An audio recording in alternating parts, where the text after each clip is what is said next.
In this video, I'm going to show you the top 8 things that you need to know and do whenever you get a brand new drone. Let's not waste any time, let's get on into it. So if you're like I was 5 years ago, Christmas just passed, which means you just got your very first drone. And while you are super excited to get out flying, there are a few things that you might want to know about before you actually take flight. Now, these are things that nobody tells you because as you're probably looking through the box and through the paperwork of your drone, they don't tell you these things because they're sold in multiple countries and different countries have different rules and regulations on how and when you can fly your drone.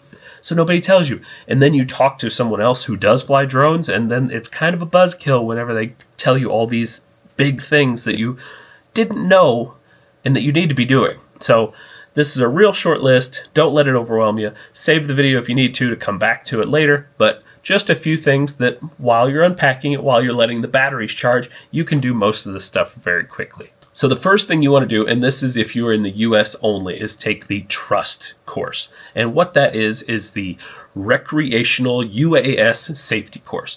UAS, if you didn't know, is a fancy word for drone. It's unmanned aerial system. And the FAA is now requiring even recreational pilots, hobbyists like yourself, to pass this to pass this Trust test. It's really easy.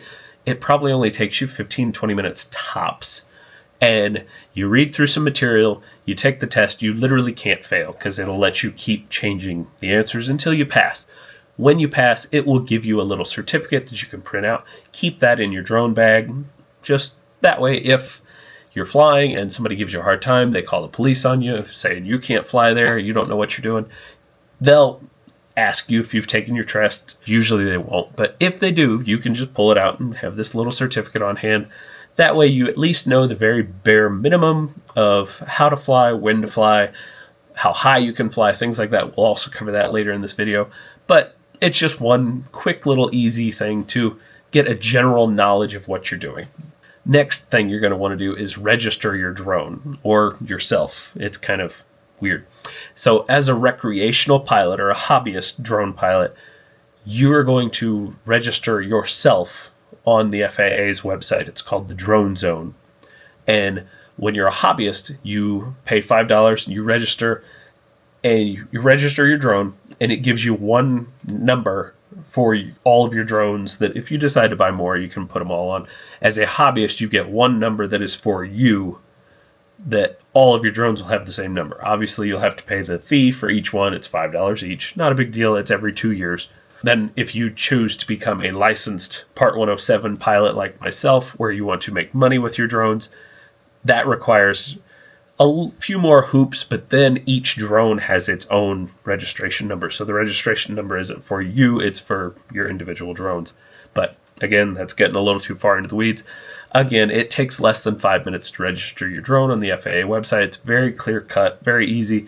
And then what you're going to do is you're going to actually put that registration number somewhere on your drone. You can write it in pen if you want to, your marker. You can get a little label maker. It's really easy. You just have to have it somewhere on the drone. That way if somebody finds your drone or whatever, there's some marking linking it to you somewhere on the aircraft. Next, you're going to download a couple of apps. The first one is called Air Control. It used to be called Aloft, and what that's going to do is provide you basic knowledge of where you can fly.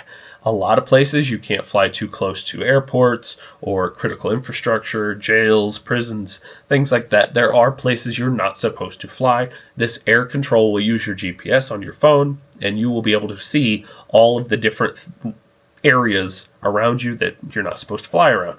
Or it'll tell you if you can fly. So it's really easy. Download it real quick. Create an account. It's free to have an account. Download that on your phone. That way, just before you fly, just to make sure you can pop that up and see if there's any warnings, see if there's any restricted airspaces, what have you.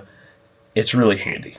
The next app you're going to download is called UAV Forecast, and it's actually for weather patterns because sometimes you go outside to fly your drone and everything looks great, but once you get the drone up in the air, it's actually a lot windier at elevation. So it may be calm and cool up here, but there may be 40-mile-an-hour winds up 400 feet, and your drone may be a tiny one like the DJI Neo here, and it can't handle winds like that. So you want to be safe, so you want to use this app, and it'll actually show you the wind and the weather variables at certain heights. You can actually type that in, and it'll show you what the weather's like on the ground at 100 feet, 200 feet, whatever you need to have.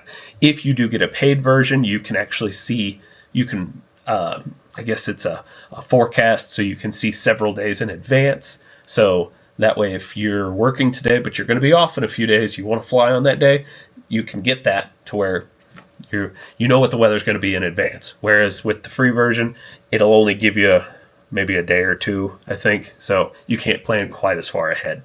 Now that you've downloaded the apps, you are going to want to update the drone's firmware. Now, a lot of the reasons for this is sometimes geo-fencing zones, like we were talking about with air control. There are, DJI specifically has some firmware in their apps that allow you to fly, that it'll tell you if something's going on, or if there's geofencing or restricted locations inside the drone. That way, if you missed it on the air control app, you can see it through the drone. Also, if there's bugs or glitches or things that need to fix, those will be fixed. If there's extra features in the new software rollout that might benefit your drone, that's nice to have. So you definitely want to update the firmware before you fly. Then you're going to want to get your SD card, because most of these, not the Neo like I just talked about, but things like the Air 2, that was another one of my drones. You need an SD card for that, so you're going to want to get one of those if you haven't already, and format it so that it's ready to go whenever you pop it in there and hit the sky. Because one of the worst things you could ever have happen is put it in there, go to fly, and not get the footage or the pictures that you wanted because the card's not working, or it's full, or what have you. So definitely want to format that SD card before your first flight. And the last thing that I'm going to say on this list, number 8, is understand your initial basic rules, like altitude, VLOS, which if you don't know means visual line of sight, and your airspace rules, which I've covered in the air control app. Now, just so you know, just real basic. So here in the United States, we are allowed to fly 400 feet above ground level, so that's nice. They definitely want you to maintain visual line of sight. That is, if you look up from your controller, you should be able to see your drone wherever it is. So if it's way out there, you're not going to be able to see this thing a mile away, 2 miles away, whatever. Even though the remote control is capable of sending it that far, that doesn't mean you're legally allowed to send it that far, because you need to be able to keep eyes on it. So you definitely don't want to go too far. You always want to know where this little guy is in the sky. And lastly, you just want to take the time in that air control app that I mentioned before, become familiar with your local airspace. A lot of places have tiny little airports, like mini landing strips that aren't on a map sometimes, but they'll be on those apps. So it is nice to know where stuff like that is. Helipads, if you have hospitals or skyscrapers around, it's important to know some of those things and become familiar. That way, just so everybody's safe, you maybe don't fly near those spots, and you may not have known it before. So becoming familiar with your local airspace is a big, big deal. So guys, those were my top 8 things to do whenever you first get a drone. There are obviously more. There's plenty more. I'll do videos on those later, but I don't want to overwhelm you just yet because you're just getting into this hobby. Thank you so much for watching the video. It really means a lot.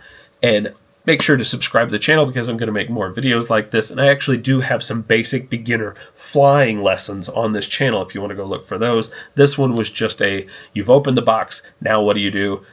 Just so you're not overwhelmed later whenever some drone police person on the internet says, hey, you're not allowed to fly like that. This way you can tell them, you know what, I've got my trust certificate. I watched the Drone Dad. I know what I'm talking about. But anyways, enjoy flying. This really is a great hobby. I'm happy you're here. Love you guys. Bye.